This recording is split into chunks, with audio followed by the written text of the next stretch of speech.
Soko yebinga beta ngakara mbula ezo beta na lati chasser la mutu bim ndeko sa suki te mwasi suki na lati la mbala ngakala me omona ka suki na ngezo pesa maka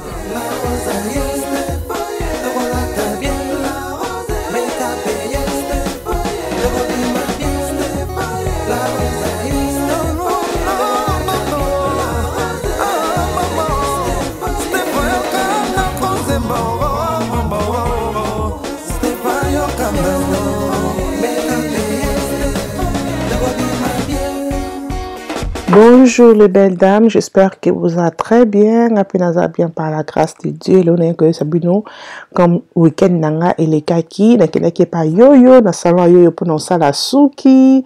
Donc comme vous la princesse azala ki wana basala ki noani, la benda ki ponytail, ezaki vraiment ki toko soto pengo benda mo na no ponytail.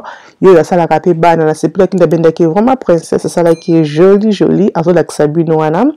Et wana nga siko comme tourna nga pena benda pe noani après bimaloko la princesse. Donc voilà wana yo yazo changa o ezali lace nanga ya HD bobi ke lace on a sali on déjà plus de 3 fois, donc plus de 3 fois, plus de 4 fois comme ça ezo be baté eza vraiment qualité kitoko peso o lace o emuna na ka lokola o et moi on a côté coach lace donc ça tellement HD ils ont tapé ça pour soigner nzoto na o zaka vraiment kitoko.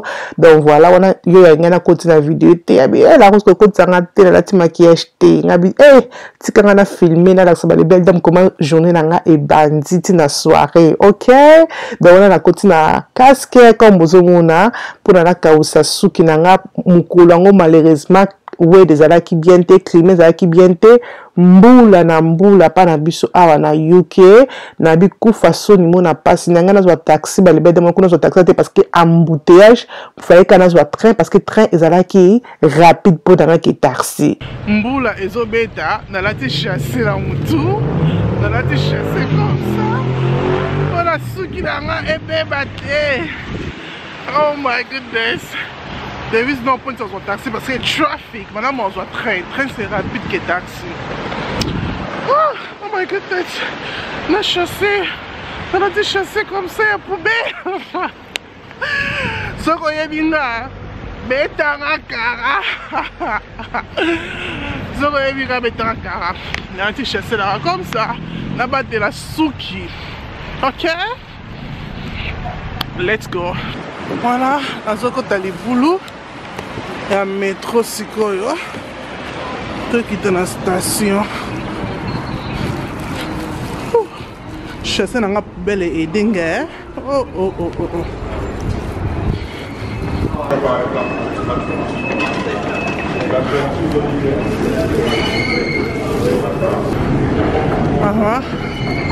Makiti.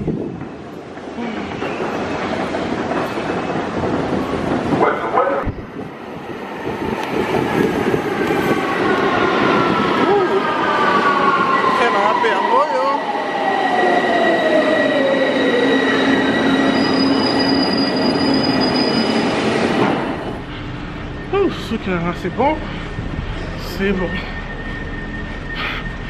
Donc on soit très la plateforme 3. Bah tu faut dans dalanga na anda ko abi moi seul les nini na chez ça poubelle na mutu. Bon bah ça kana police suki. Voilà train nanga et nazo mata train oyo.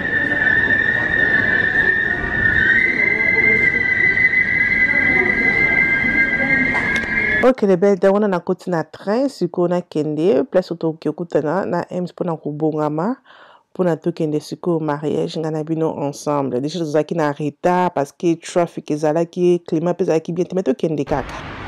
Voilà mbule katani na simbi chassa poubelle là et aider na la senga ngo merci. Donc voilà on tambola siko tinda kuto kende obongama kuto kende mariage. OK? On est subi à tout à l'heure, mais élastique dans le monde, il était comme vous voyez, élastique, ça aide biso liboso et là. Merci beaucoup na yoyo, na poni qui toque à salinga. On est subi let's go à tout à l'heure. Bisous, bye. Hello les belles dames, voilà, on a tout comme pourquoi, malheureusement tu as un retard. Ah non, en fait il fallait de 16h à 23h. Oh my goodness. Ce que nous avons R pour gagner, mais là il y a capone à choisir, tout comme 21h juste. Nous sommes vraiment qui congolaise. Ah non, nous sommes vraiment congolaise. Ah non. Moi, il fallait avec les enfants, il fallait de moi beauté, puis ils sont fatigués, donc journée pour moi qui m'bangou. Mais anyway, tu comme une voiture, tu comme une Ems, dans la tibine là, ça me donne comme la salle. J'espère que fait une facilité, j'espère que tu enjoy, ok? Comme dans le but que ça fait la congolaise na Nigeria, donc tu sont africain. Mais moi, il que Nigeria, ça va fait 4 o'clock. 16h, vraiment 16h. The latest, on est allé 18h. Mais 21h, j'ai mangé ma lit, ma méli, j'ai à coulant. Mais tant que quelqu'un continue, c'est pas grave, ok? Yo, y'a celle qui n'a comme ça, comme vous a benzinga ponytail. Nous avons comme ça que I like you. Merci beaucoup, yo. Na ponytail au benzinga, une manière qui toque comme ça. N'a mis ma noyer, ça l'a joli bulleté. Donc voilà. Et nous, bon, on a look n'a ce qui n'a bimi. Na tongi sa kili puta bande kunanga be li eh Nzambe na tongi sili puta e pa Nigeria eloko na yebise ka salelanga na eloko asalelinga n'y a pas match. Il n'y a pas match. Hein? Il n'y a pas match. Il n'y a pas à dire. Il n'y a pas à dire, c'est ça le mot. Il n'y a pas à dire. Donc, à ce moment ba blues, ba robe, ba anti. Non, ba anti. MCS, on appelle ça anti. Non, I'm not that kind of auntie. Mais à ce moment ba robe, le ba anti. Na was so disappointed. À ce moment 80 livres. Hein? Na pesi ka mbongo na zika roba na chonka na chonka na ba chassis sur la poubelle na boaki na canapé parce que I was so disappointed. But anyway, to ana MC hello. Oh hello. Il n'y a pas à dire. Robe na boaki na canapé, ça va très bien. Oui, na boaki na canapé parce que pardon, I beg. I was just so disappointed. But anyway, toi qui fait du retard hein. Ah, qu'est-ce que je peux dire? Qu'est-ce que je peux dire? Tu n'as pas vu que je n'ai pas envie de te stresser. Qu'est-ce que je peux dire? Je ne peux rien y dire, hein? Je ne peux rien y faire, donc... Ah non. Il a dit oh non, ne pas faire les cheveux, mais bon. Mais comme ça, moi c'est Suki. Dans la télé, mais on me l'a Suki dans les opés Samakambo. Après, chaque jour, tu dois faire tes cheveux. Ah non, et on a dit que moi c'est Suki, maman, papa. Tant comme au linga, vous voyez, ok, moi c'est ça, Suki, ça ne va pas. Ma belle, moi c'est ça Suki. Na ti robe na kala, c'est soit na kala. Mais botala kane Suki na ngé pesa nga makambo. Pardon. I have to do my hair. I have to look beautiful. On sait jamais où tu écoutes la neige. On sait jamais Nicolanga. Ok, ça l'a qu'à dire. On sait jamais. Anyway, toi qui es venu la partie, toi comme on a 10 minutes comme ça, toi qui es venu tout que enjoy. Malheureusement, il finit c'est un épisode. Il finit. Bye bye. Tu vois que Kalibanga. Un cas un épisode masu contre-temps. Donc, voilà vous monnaie qu'à tam comme sous. Ok? Let's go. Ok, bah, voilà, comme on a fait, ma vie qui est faite, c'est ici, maintenant on attend, comme presque avant, là encore, on est à 21h15, c'est bon. Mais là, pourquoi pas dans notre outfit, là, on a un retard, ok? Ma outfit, c'est comme ça. Bon, on y a encore moi, c'est joli. Et de ma vie qui est comme le temps à gâteau, ok? Tout le monde que vous gâtez à gâteau, calme. Where's Papi? Merci for moment, so please do wait. They will call each table at a time. Serve yourself unless you're taking. Hello. Hello.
That's fun.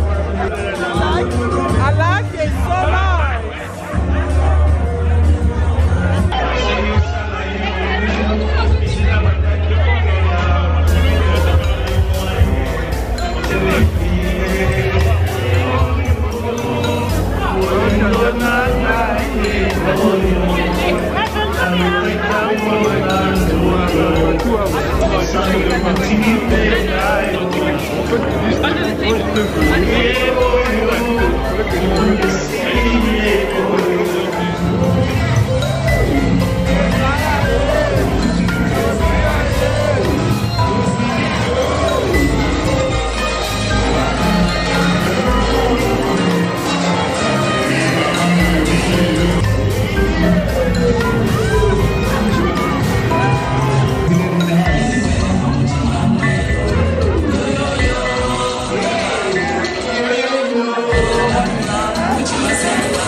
Les belles dames, et le connaît ici la raté, fait Sili, donc elle a, to bini, to meli, to sepeli, to balisi, to singin zambe merci. Bah marié, bah quand la libala c'est pas facile hein. Les balles c'est pas facile, mais les balles aussi c'est facile, donc voilà. Bonne chance dans ma mariée, te que par la grâce de Dieu, au monde à bakoko na bino. Nzambe abomba bino apesa no mikolebele na samokili, ok? Donc voilà là, tout qu'est-ce que vous avez vu sur bana, en tout ngandaku. Tu as vu que les azole là, maman ok wa mettre ok? Donc vous allez bien, sur mon vidéo et c'est félicitations ma belle. Comment ça l'a que ça l'a abonné dans la rocho et que ça l'a bien makasi partager vidéo et que ça l'a bien mingé. Nzambe azala la biso, Nzambe abomba biso ntukutani mukolo mususu tina te ekomina tina. Bye.